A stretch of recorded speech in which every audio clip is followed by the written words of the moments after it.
I want to talk to you about something that changed the way I parent. Your teenager came and said, Mom, there was somebody who brought an X-rated movie to school. You can't jump and say, oh my God, I'm going to instantly call the school authorities and I'm going to complain and do all of this. They're never going to bring anything back to you again. I do want to talk about the concept of cats and dogs that a friend told me, which is very interesting and important.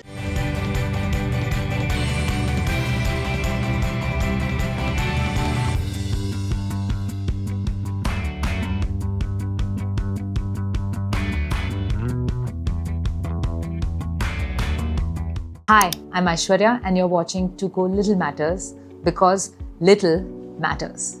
I want to talk to you about something that changed the way I parent. This was a piece of research by Diana Baumrind somewhere in the 1960s where she talked about the 3 styles of parenting. The first is authoritarian, the second is permissive, and the third is authoritative. Let's dive into the 3 styles. The first is authoritarian. You do because I say so. There are rules in the house. Rules get obeyed, and if rules don't get obeyed, there are consequences. Bedtime is at X time, homework is at Y time, you do it, you're good, you don't do it, you're punished. So that's authoritarian. It's great for kids to develop a huge sense of boundaries. They know what they're expected to do out in the real world. They know what the rules are, what societal norms are. But what happens is, they don't know how to self-regulate because their parents and their ecosystem has been regulating for them the whole time. So they end up growing into individuals who have no sense of their own boundaries and no internal compass of I know this is right, I feel this is right. It's more about what they've been told.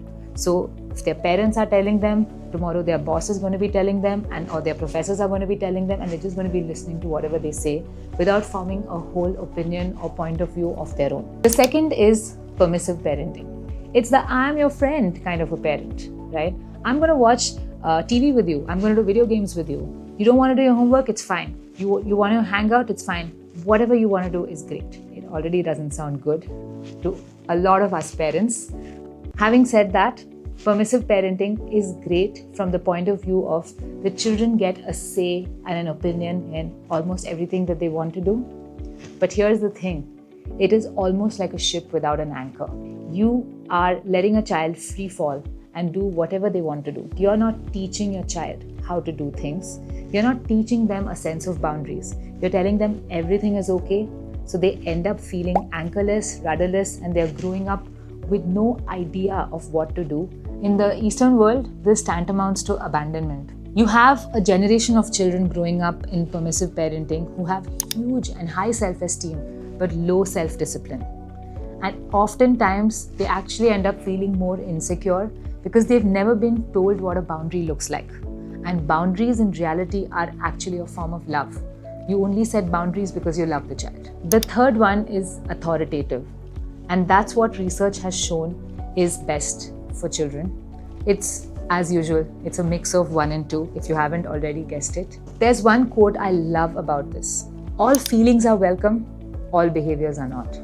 What I mean about that is that when a child comes back and says, I don't want to do something, I don't want to do this, I don't want to do my homework, I don't want to do it, the feeling is valid and you have to acknowledge the feeling that they don't want to do something. Equally, it's also important to set boundaries that doing homework is important, sleeping on time is important.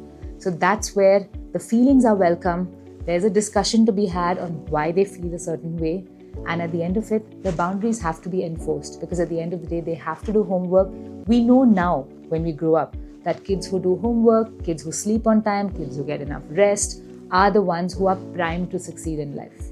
But that doesn't mean that they are told to do something without a conversation. In fact, research shows that the conversation that is had about why it's important is more important than the setting of the boundary itself.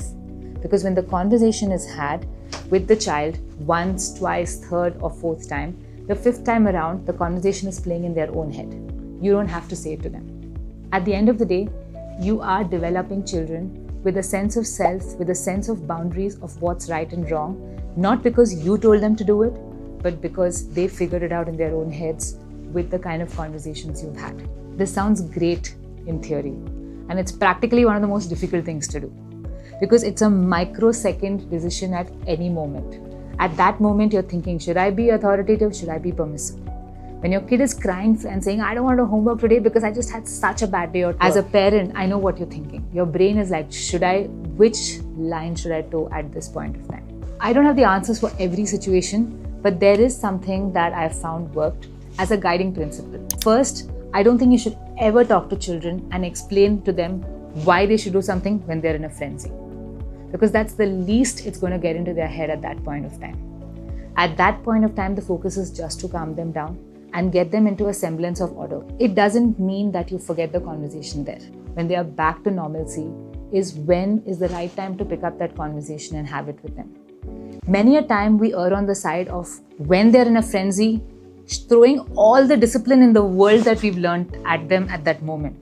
Now the thing is, nothing is getting into their head at that time. You're getting angrier and angrier, and it's becoming a lose-lose situation across the board. So what I find works is at the moment when you're agitated and they're agitated, pause, let it be, let it slide for that particular moment, but pick it up later on. And that's when the conversation and the insight goes into their head. This is very difficult with teenagers, I can tell you that much, because they are at an age where they just feel like they know everything about the world. It's good to do it in a very non-controversial environment. For example, if you're playing tennis with them and you're just knocking some shots with them, and at that time you say, you know what, do you remember that time? That wasn't cool, or something like that. They get it much better in that kind of equilibrium than if you're sitting around saying, hey, come, I want to talk to you about this big thing that happened. And they're like, I'm already switched off. So I think these are just small things that I've learned. When I say teenager, I'm talking about my teenager. It's hard to get through to him today. He's 15. On that related note, I do want to talk about the concept of cats and dogs that a friend told me, which is very interesting and important. I mean, it's a really silly thing, but it's very true. When your kids are younger, you want to be a dog with them. When they come in, you want to be all excited, you want to wag their tail and ask them what happened in school, I'm so excited with you. And then they reciprocate your excitement and they're saying all these things to you. And then you're also excited, and then it becomes this whole big fun thing. The thing is, when they're growing older, you need to be a cat. You need to be around. You need to be a little stealthy, and you just need to be there so that when they're sharing, you're present and you're listening to them. Like if your teenager came and said, Mom, there was somebody who brought an X-rated movie to school, for example. You can't jump and say, oh my God, I'm going to instantly call the school authorities and I'm going to complain and do all of it. They're never going to bring anything back to you again, right? So you have to be a cat even in the response. You have to be like, oh, interesting. I'm glad you told me that. Interesting, let's talk about it. And though inside, you're probably jumping around like a dog, right? The irony is when they're young, you're actually like a cat. You're not that excited, but you have to be a dog. And trust me, as a teenager, it's way more difficult. And I think it's going to get even more difficult with me because my kid's going to be 18 and they're going to go off. You are terrified of them getting into all of the wrong things at that age. And you have to be a cat with them. I think that's kind of very interesting advice that I got. Be a dog with them when they're young. Be a cat with them when they're a little older. But I'm reliably told that they come back to being their usual loving selves after a point of time.